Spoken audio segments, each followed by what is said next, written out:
President Faust, members of the Harvard Corporation and the Board of Overseers, members of the faculty, proud parents, and above all, graduates.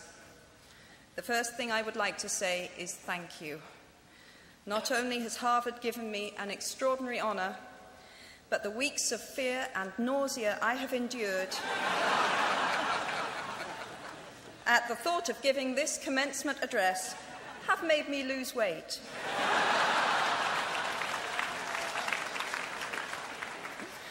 A win-win situation. Now all I have to do is take deep breaths, squint at the red banners, and convince myself that I am at the world's largest Gryffindor reunion.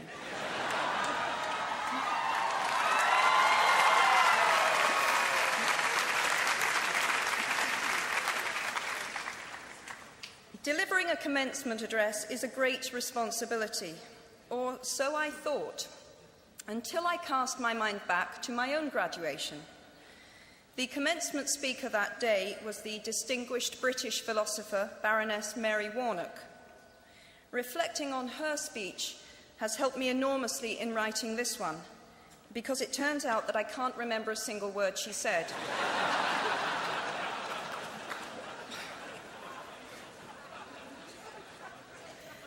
This liberating discovery enables me to proceed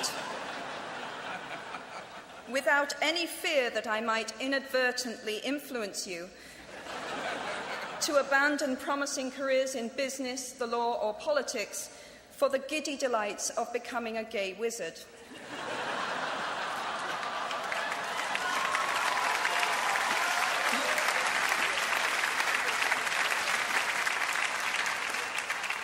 You see, if all you remember in years to come is the gay wizard joke, I've come out ahead of Baroness Mary Warnock.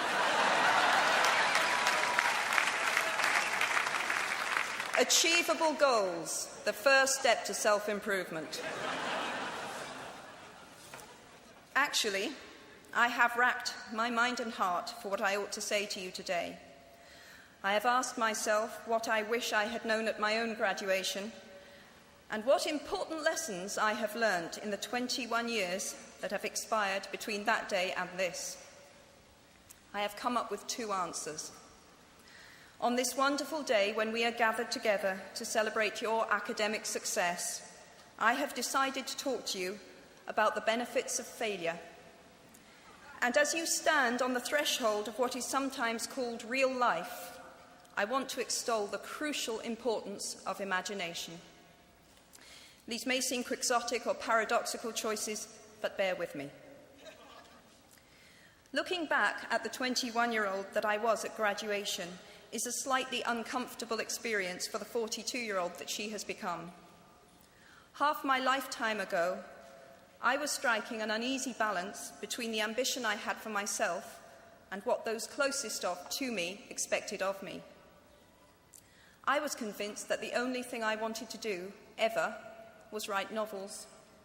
However, my parents, both of whom came from impoverished backgrounds and neither of whom had been to college, took the view that my overactive imagination was an amusing personal quirk that would never pay a mortgage or secure a pension.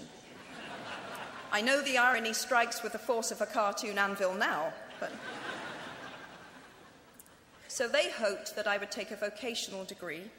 I wanted to study English literature. A compromise was reached that in retrospect satisfied nobody, and I went up to study modern languages. Hardly had my parents' car rounded the corner at the end of the road than I ditched German and scuttled off down the classics corridor. I cannot remember telling my parents that I was studying classics. They might well have found out for the first time on graduation day. Of all the subjects on this planet, I think they would have been hard put to name one less useful than Greek mythology when it came to securing the keys to an executive bathroom.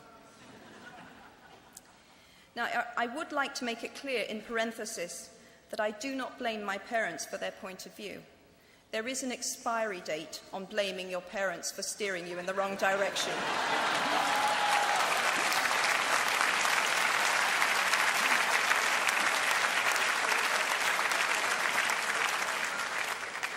The moment you are old enough to take the wheel, responsibility lies with you.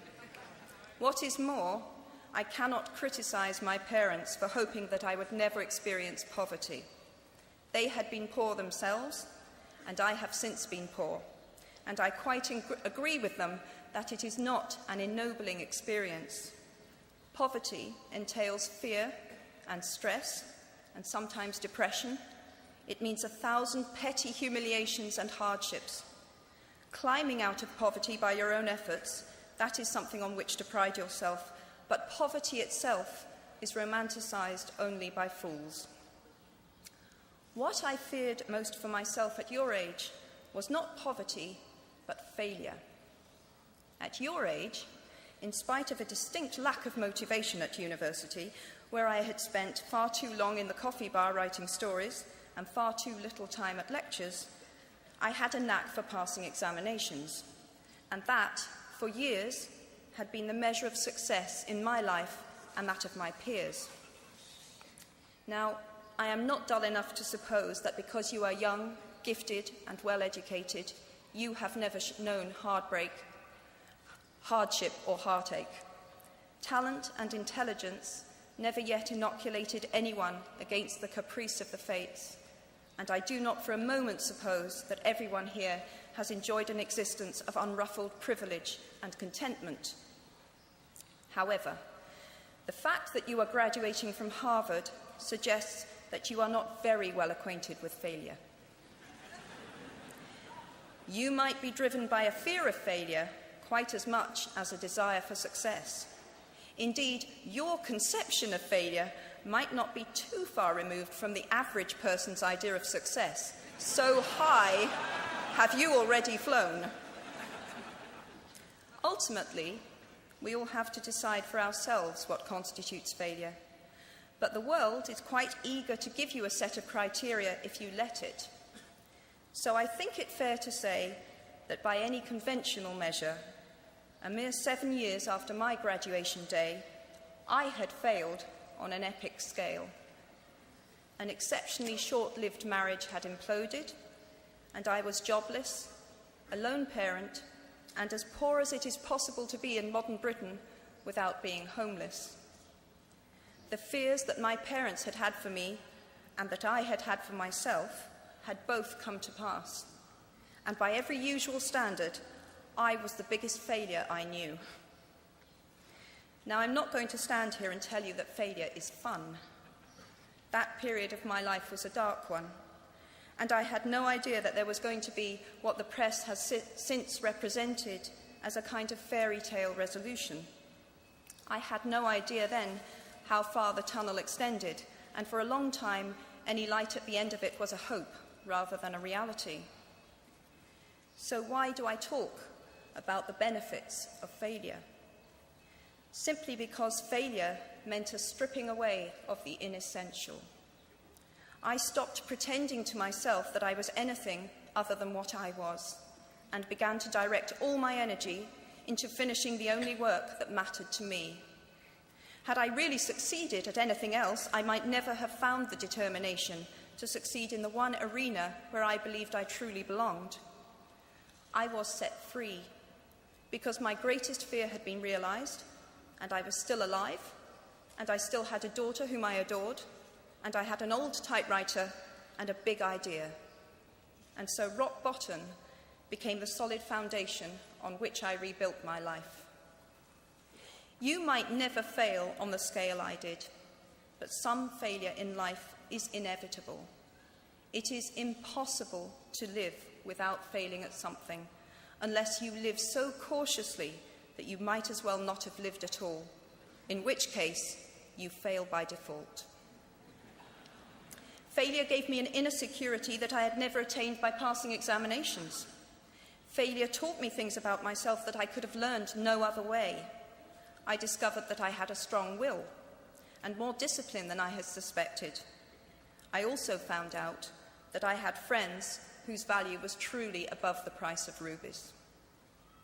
The knowledge that you have emerged wiser and stronger from setbacks means that you are, ever after, secure in your ability to survive. You will never truly know yourself, or the strength of your relationships until both have been tested by adversity.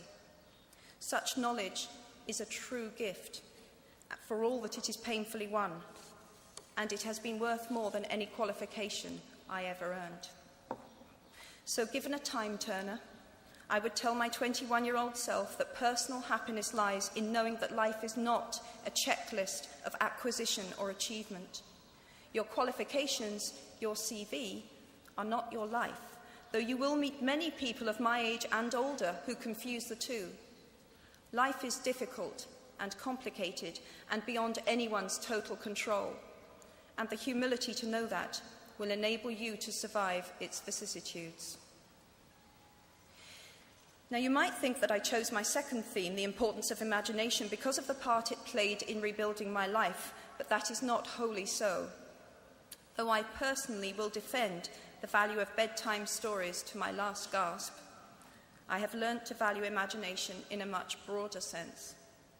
Imagination is not only the uniquely human capacity to envision that which is not, and therefore the fount of all invention and innovation. In its arguably most transformative and revelatory capacity, it is the power that enables us to empathise with humans whose experiences we have never shared. One of the greatest formative experiences of my life preceded Harry Potter, though it informed much of what I subsequently wrote in those books. This revelation came in the form of one of my earliest day jobs. Though I was sloping off to write stories during my lunch hours, I paid the rent in my early 20s by working at the African Research Department of Amnesty International's headquarters in London. There in my little office, I read hastily scribbled letters smuggled out of totalitarian regimes by men and women who were risking imprisonment to inform the outside world of what was happening to them. I saw photographs of those who had disappeared without trace, sent to Amnesty by their desperate families and friends. I read the testimony of torture victims and saw pictures of their injuries. I opened handwritten, eyewitness accounts of summary trials and executions, of kidnappings and rapes. Many of my co-workers were ex-political prisoners, people who had been displaced from their homes or fled into exile because they had the temerity to speak against their governments. Visitors to our offices included those who had come to give information or to try and find out what had happened to those they had left behind. I shall never forget the African torture victim, a young man no older than I was at the time, who had become mentally ill after all he had endured in his homeland. He trembled uncontrollably as he spoke into a video camera about the brutality inflicted upon him. He was a foot taller than I was and seemed as fragile as a child. I was given the job of escorting him back to the underground station afterwards, and this man, whose life had been shattered by cruelty, took my hand with exquisite courtesy and wished me future happiness. And as long as I live, I shall remember walking along an empty corridor and suddenly hearing, from behind a closed door, a scream of pain and horror such as I have never heard since. The door opened, and the researcher poked out her head and told me to run and make a hot drink for the young man sitting with her. She had just had to give him the news that in retaliation for his outspokenness against his country's regime, his mother had been seized and executed. Every day of my working week in my early 20s, I was reminded how incredibly fortunate I was to live in a country with a democratically elected government, where legal representation and a public trial were the rights of everyone. Every day, I saw more evidence about the evils humankind will inflict on their fellow humans to gain or maintain power. I began to have nightmares, literal nightmares, about some of the things I saw, heard, and read. And yet, I also learned more about human goodness at Amnesty International than I had ever known before. Amnesty mobilises thousands of people who have never been tortured or imprisoned for their beliefs to act on behalf of those who have. The power of human empathy leading to collective action saves lives and frees prisoners. Ordinary people whose personal well-being and security are assured join together in huge numbers to save people they do not know and will never meet. My small participation in that process was one of the most humbling and inspiring experiences of my life. Unlike any other creature on this planet, human beings can learn and understand without having experienced. They can think themselves into other people's places. Of course, this is a power, like my brand of fictional magic, that is morally neutral. One might use such an ability to manipulate or control just as much as to understand or sympathise. And many prefer not to exercise their imaginations at all. They choose to remain comfortably within the bounds of their own experience, never troubling to wonder how it would feel to have been born other than they are. They can refuse to hear screams or peer inside cages. They can close their minds and hearts to any suffering that does not touch them personally. They can refuse to know. I might be tempted to envy people who can live that way, except that I do not think they have any fewer nightmares than I do. Choosing to live in narrow spaces leads to a form of mental agoraphobia, and that brings its own terrors. I think the willfully unimaginative see more monsters. They are often more afraid. What is more, those who choose not to empathise enable real monsters, for without ever committing an act of outright evil ourselves, we collude with it through our own apathy. One of the many things I learned at the end of that classics corridor down which I ventured at the age of 18 in search of something I could not then define was this, written by the Greek author Plutarch. What we achieve inwardly will change outer reality. That is an astonishing statement, and yet proven 1,000 times every day of our lives. It expresses in part our inescapable connection with the outside world, the fact that we touch other people's lives simply by existing. But how much more are you, Harvard graduates of 2008, likely to touch other people's lives? Your intelligence, your capacity for hard work, the education you have earned and received give you unique status and unique responsibilities. Even your nationality sets you apart. The great majority of you belong to the world's only remaining superpower. The way you vote, the way you live, the way you protest, the pressure you bring to bear on your government has an impact way beyond your borders.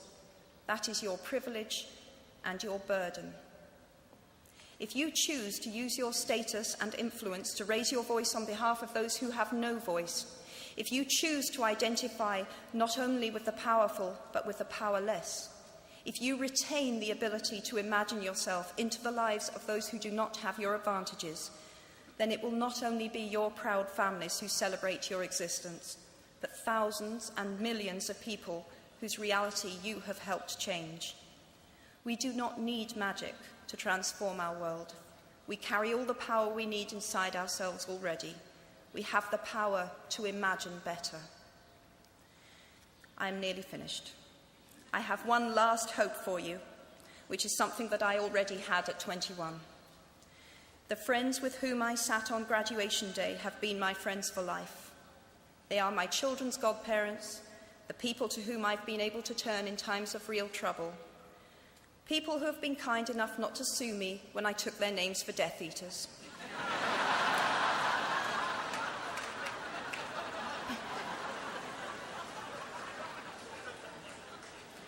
At our graduation, we were bound by enormous affection, by our shared experience of a time that could never come again, and, of course, by the knowledge that we held certain photographic evidence that would be exceptionally valuable if any of us ran for Prime Minister. So today, I wish you nothing better than similar friendships, And tomorrow, I hope that even if you remember not a single word of mine, you remember those of Seneca, another of those old Romans I met when I fled down the classics corridor in retreat from career ladders in search of ancient wisdom. As is a tale, so is life. Not how long it is, but how good it is what matters. I wish you all very good lives. Thank you very much.